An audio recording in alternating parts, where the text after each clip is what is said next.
My name's Neil Bertrando. I'm from Reno, Nevada. I run my own small business, Permaculture, which I do consulting, design, and education services.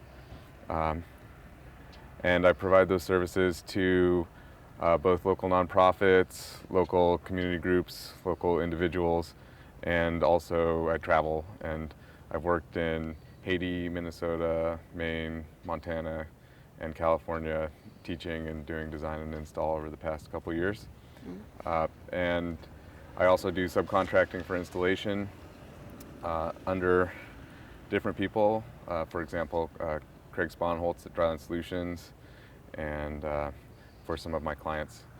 While I'm not teaching or doing consulting, I work with one of my good friends to run a small-scale nursery. So that's a separate business, Loping Coyote Farms, and we partner very directly. We share the same website, rtpermaculture.com, and our goal with that is to improve access locally to resource-producing plant materials, in particular food crops and building materials and medicine crops. Great.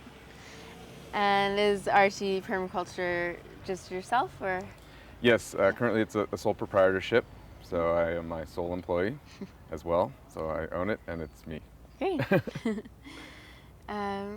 Okay, so do you want to talk a little bit about how you got into it and how the business developed? Sure thing.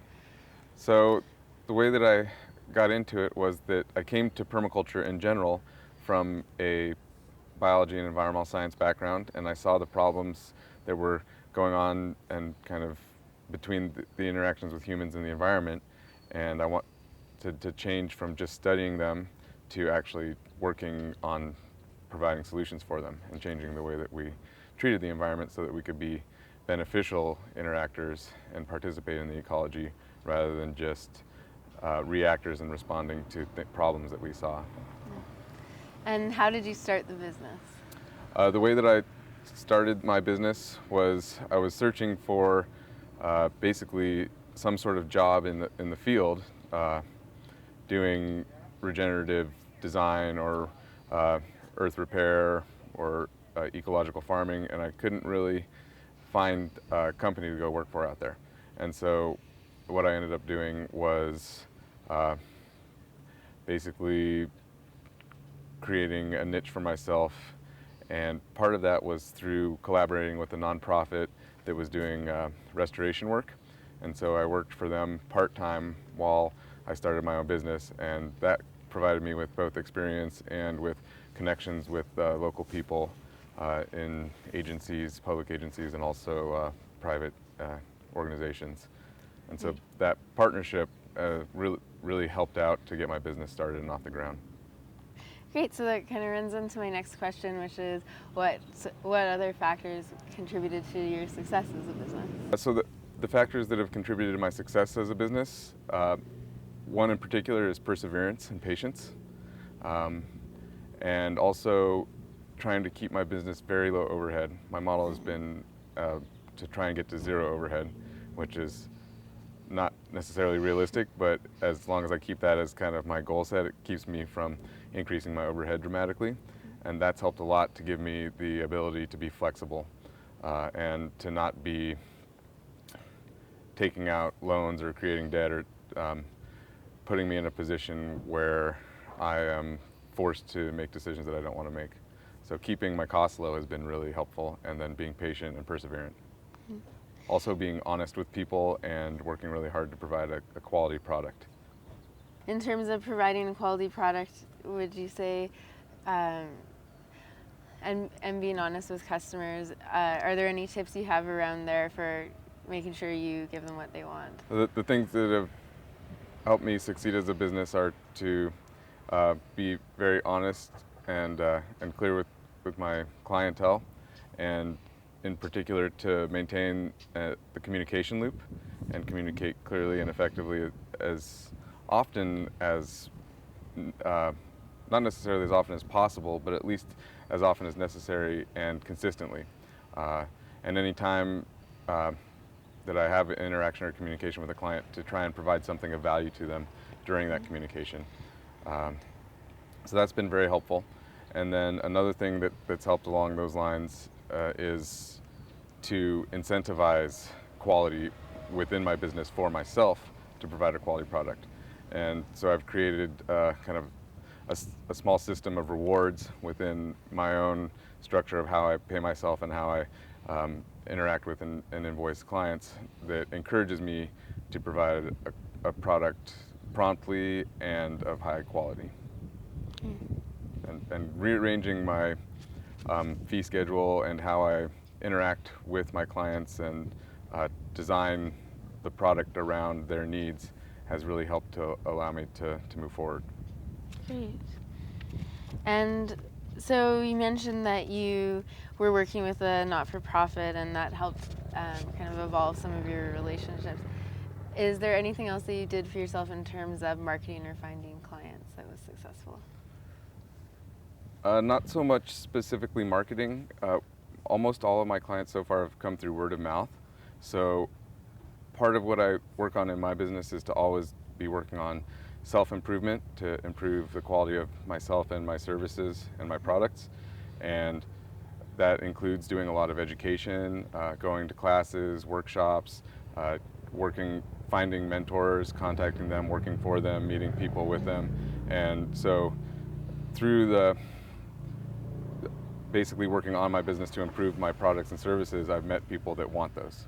Right. And that's been really helpful. And so primarily word of mouth, and then also recently we've opened up our own website, and that's helped also to give people a place where they can go and get more information very easily and that's readily accessible. Right. And is there anything in particular that you're proud of with your website? Is it kind of just informational, or? So we're still learning how to use it most effectively as a tool, Yeah. I think, and we really like sharing stuff, both pictures of ourselves and one of the things I do like about the website is that it includes both my business and the nursery business that I'm part of. So we're able to stack functions and provide both services and products on the same website, and it's a really good communication tool so that people can see what you're doing. It also allows me to put out free information because one of my primary goals is education, and it doesn't necessarily have to happen in like a formal education setting. It can just be providing information, access to information for people. So I can publish my articles there, we can publish photographs of what we're doing, we can share previous work that we've done with clients, and that's been really helpful to be able to document what we're doing and share that with people. So what have some of the challenges been in establishing your own business? Long hours for low pay is definitely one of the challenges. I think everyone undergoes that when they start up their business at least. And I don't come from a business background, and I actually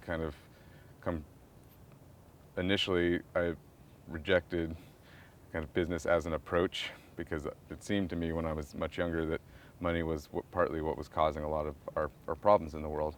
I thought, well, why would I want to participate in that? And what I'm realizing is that money is really just a tool, and it allows us to leverage our good ideas and get them out so that more people can participate in the solutions. So not having a business background and not being really gung-ho about learning the format for business and not taking on mentorship from people that have specifically a business-oriented background, those were some of the difficulties that I ran into. And in particular, if I were to do it over again, I think I would spend a lot more time up front finding people with business backgrounds and really listening to them and working with them and continually communicating with them on a mentorship type of level. Right. And there's a lot of free services that allow you to do that out there, like SCORE and small business development associations and stuff like that. So it's not difficult to find that in the US, and I didn't take as much time and initiative to do that at the beginning, which would have helped me a lot. And in your mentorship opportunities that you've had and with the available resources, is there anything in particular about planning a business or creating a revenue model or anything that you'd like to share that was helpful for you? Well, for me, for creating a revenue model, it's really important to try to get into the mind of your target customer, your target market, and find a niche and find out what way what you're good at meets the needs of the customer most effectively. And that really ends up being partly expectations management. So that's not directly a revenue model, but that's a quality control model. And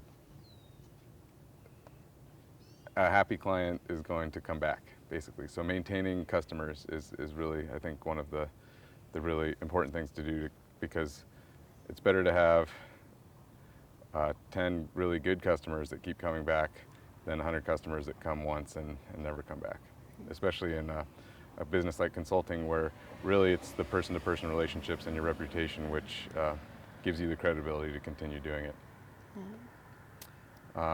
And from the nursery standpoint, something that we've basically tracking what is most desired has really been helpful. So record keeping is really key.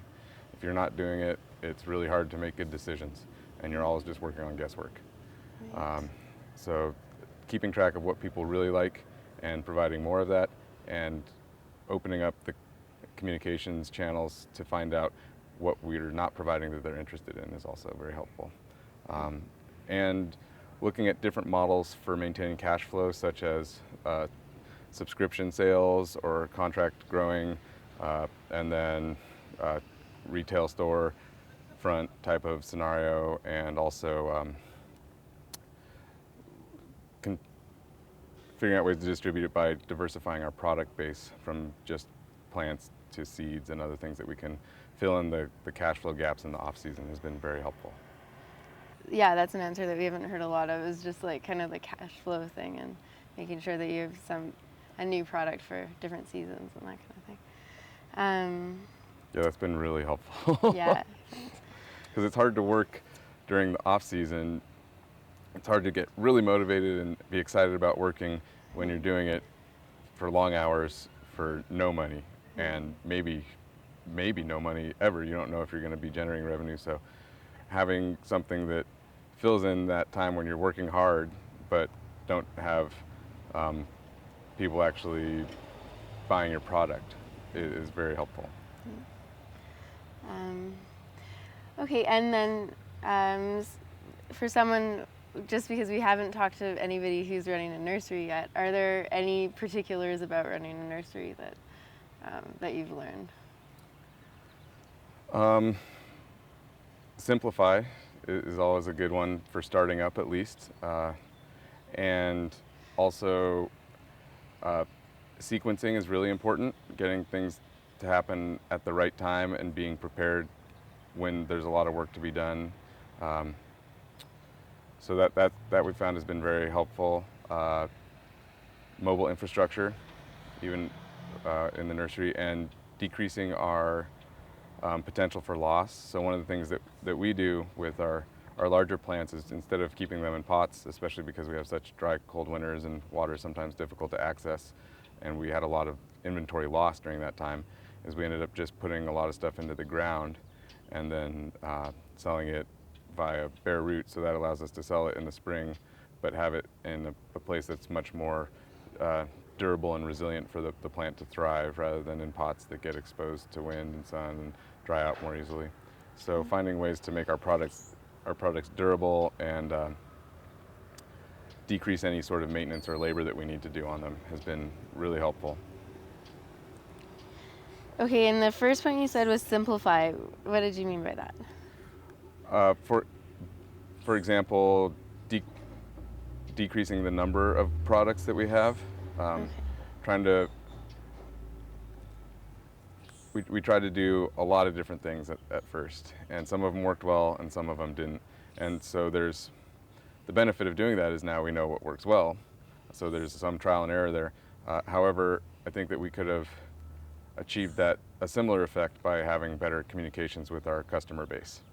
So we could have found out what they wanted if we just had spent some more time focusing on that portion, rather than focusing on what we wanted to be growing and selling. So what need were we meeting? We didn't identify our need very effectively, so that would have helped.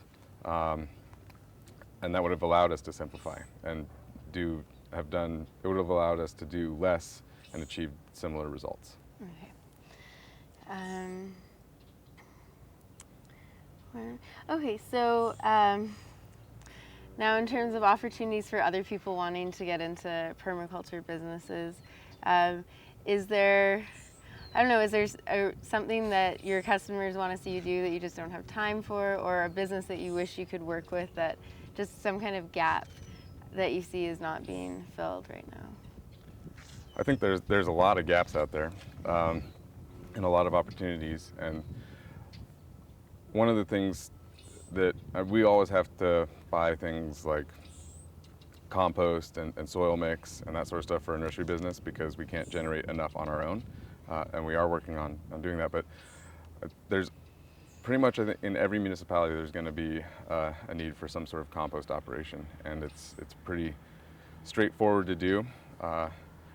So that would be one thing, and then there's going to, in our area in particular, we have invasive weed management issues and concerns, and if you're able to provide a service like a mobile goat herd that's able to come along and manage people's invasive weeds, that would be a business that I think could be very successful because it's a problem that's already having a lot of money spent on it. So that's one thing, and that also has mobile infrastructure, so you're not tied down too much to being in one place or just having one customer base. So there's that one. There's lots of opportunities for arborists, I think. That market is relatively saturated, but I think there's more opportunities to specialize, in particular partnering with local furniture makers and woodworkers, and how do we cultivate an urban forest that's managed to direct products into the local resource base. I think those ones are all I think pretty easily accessible businesses depending on your skill set and your passions. Right.